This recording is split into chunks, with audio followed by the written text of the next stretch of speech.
same time? That is our question today. Can you feel two emotions? Can you feel love and fear at the same time? Can you feel fear and gratitude at the same time? Can you feel anger and, I don't know, can you feel two emotions at the same time, right? My background is in Abraham Hicks, one of my favorite spiritual teachers, channeled by Esther Hicks, and they say, no, you can't have two emotions, two vibrations at the same time, which is incredibly powerful for you, because then when you are in a vibration of fear, if you can somehow manage to shift out into a different state, you don't have to worry about feeling that anymore, right? So it's really empowering to say, I can't feel two emotions at the same time. But it was very interesting, the point that Bashar brought up in his daily fire today, which was you can just choose your focus within that emotion, right? He was calling it you can't have two emotions at the same time because you can be in fear, but you can also try to activate gratitude as you are in fear, right? Which I feel like is a slightly different nuance than having two emotions at the same time. Also, if I think about Bashar, channeled by Daryl Anka, they say, this is one of my favorites. This is one of my absolute favorites. They say, really, fear and excitement is the same energy. It's the same energy. Fear and excitement is the same energy. They're just channeled through different belief systems, which is amazing if you think about it, right? Like, whoa, what am I actually feeling within me? Is it fear? Is it anxiety? Or is it excitement, right? So there is, I would say, very thin layers. It goes into each other very easily, very quickly. And also, I feel like why sometimes it feels like we can feel two emotions at the same time is because we flip-flop. We switch back and forth so fast between emotions that I feel like it feels like we are feeling two things at the same time, right? So it's just amazing to even just be aware of that. And I think the takeaway for me, and I mean, Brendan's talk today in the Daily Fire was fantastic, right? And I'll give you my favorite part about it at the end, so stick around. And join me on my drive. Once again, my Sunday evening client. I'm driving back to go grab my kiddo from daycare. So thank you for joining me on my drive. And at the very end of this, I will tell you what my favorite part of Brendan Bashar's Daily Fire was today. His topic was, gratitude and fear, right, today. So the most important takeaway message for me in this today was, all through everything that I have learned, your self-talk, right? Which guides your focus, right? Which aligns you, your self-talk. What is your self-talk? When you are in fear, when you are in anger, when you are in anxiety, when you are in overwhelm, when you are in any kind of challenging situation, emotion, vibration, feeling in your day, what is your self-talk, right? So often I talk about being your own best friend. That is definitely a big lesson I go through with all you guys, my wonderful coaching clients. Being your own best friend. How would you talk to a best friend in that situation? How would you talk to a best friend when they are in anger or in fear or in upset or in heartbreak? How would you talk to them? How would you talk to your child? How can we be loving and soothing in these moments? So often, as highly sensitive, in particular, we struggle with judgment, right? Judging ourselves and feeling like we always come up short, right? This whole perfectionism syndrome, perfectionism trait, right? Of like, oh, we need to be perfect at this. What is your self-talk? I give you an example. I was like super high anxiety yesterday. I planned my kiddo's birthday party at 2 p.m. really because I thought he was going to have a soccer game in the morning, but they didn't. So I had all morning, and I was like, oh, good, I'll have plenty of time. I don't have to wake up super early. This time I ordered the cake, so I don't have to stress about the cake because I worry about that way too much last year. So I was still in anxiety and almost like overwhelmed to the point of like feeling paralyzed. Like, what am I even supposed to be doing? So I had a lot of time, and it was really hard for me to focus on like what needs to happen. And then throw a 7-year-old into the mix of like, Mom, I want to go now. Mom, I'm ready. Mom, help me with this. Mom, oh, I can't figure this thing out. Mom. And I'm just like, whoa. Luckily, my boyfriend picked him up at 11 or at 10:45 to drive him to like ninja class for a while so that I could like think and have a moment. So I was in quite a lot of anxiety, getting prepped, getting ready, packing everything. And I would say through that, self-talk was absolutely critical for me, right? I have learned how to soothe myself, how to pep talk myself, of being like, you got this, Christine. Reminding myself of like, what is the single most important thing, right? The single most important thing is that my kiddo has a good time, right? That his friends show up, or at least some of them show up, and they have a good time. And really, the rest of it is icing on the cake, right? If I can have the cake there with some candles, that's another bonus.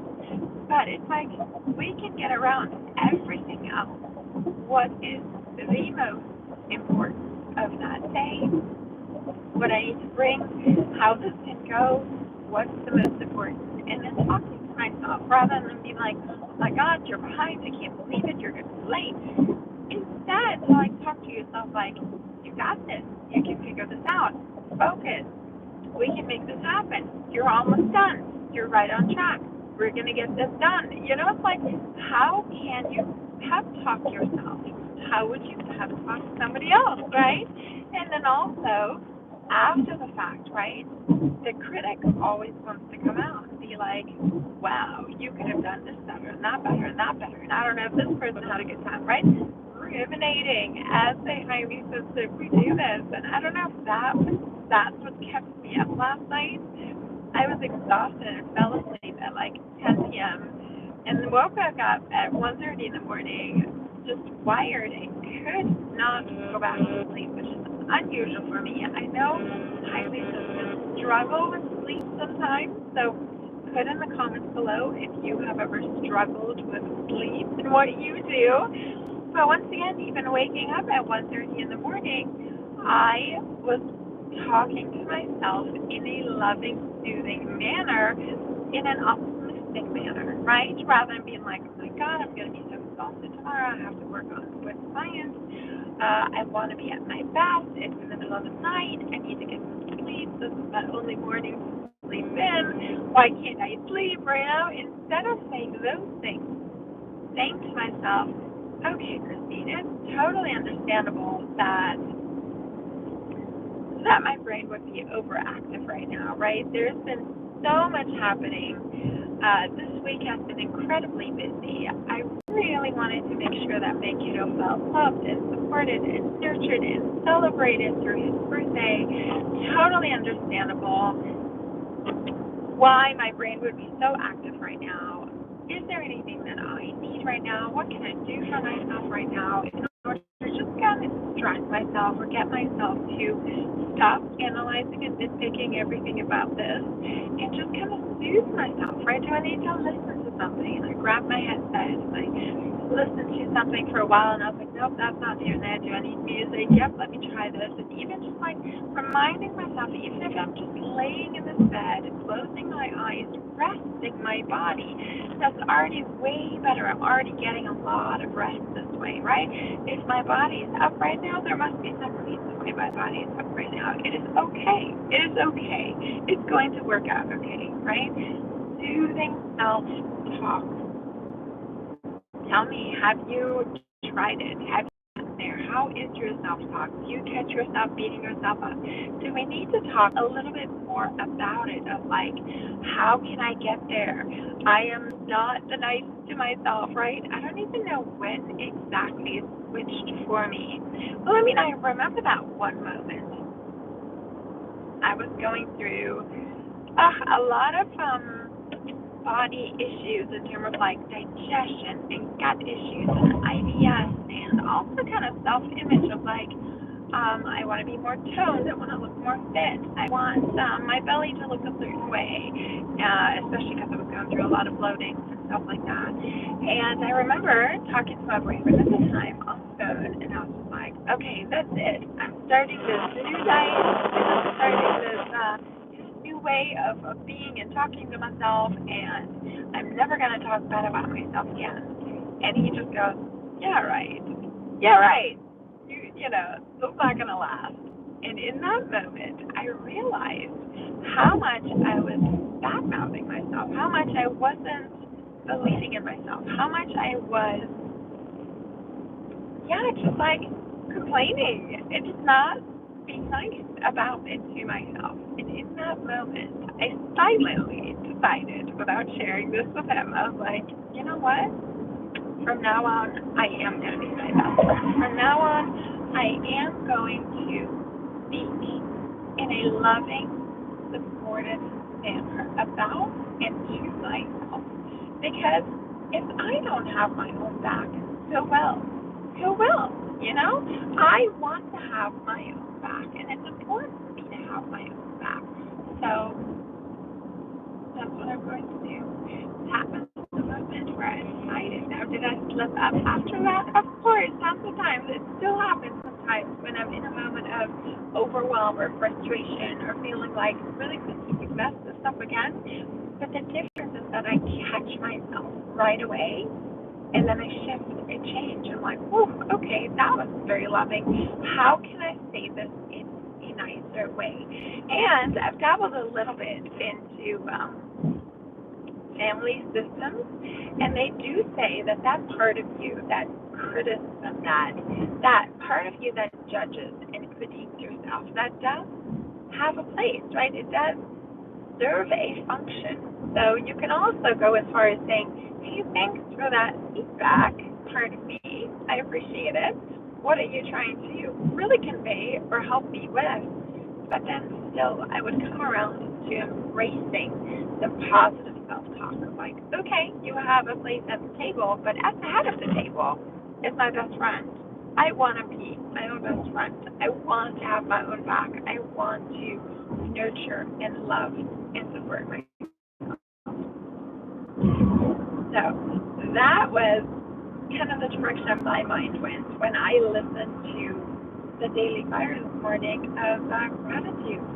I also loved how Bridget mentioned when you praise others, you're naturally getting into that vibration of gratitude, right? When you pick out and you appreciate and you praise what you love about others, it is much easier then to also be in that vibration, which is fabulous.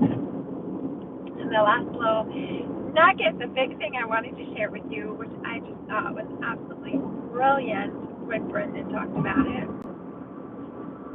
He said, activate the feeling of being supported, feeling supported. What does it feel like to be supported? And the way he approached this, that he said, without me even explaining it or saying anything more, right now, take a moment and breathe as if you are completely supported. How would you breathe when you felt completely, wholeheartedly supported in this moment? So think about that. How would you breathe? And from there, you can kind of think about, have there been times in my life when I felt incredibly supported? When was that? Who was I with? You know, why did I feel incredibly supported, and how did that feel? Can I recall that feeling in my body? Can I rehearse that feeling in my body. Because the more we deliberately call upon these feelings and then rehearse them, the more we are able to make that our baseline, right? To find our way there quicker, right? We're building a highway in our brain, in our body to that. So it's definitely worth doing this exercise and breathing as if you feel in this moment incredibly supported. So beautiful, and such a great reminder of practicing these vibrations, of choosing, deliberately choosing the vibration, the emotion, the frequency that you want to be on in this very moment. So amazing. All right, guys, I am almost there, and almost to my kiddo. What was the other? There was like one more example I wanted to give you with this. Nope, it already fluttered by. Must be for another day. Thank you so much for joining me. Work on that. Practice that a little bit. And give me some feedback. I always love knowing how you're doing and what you're thinking.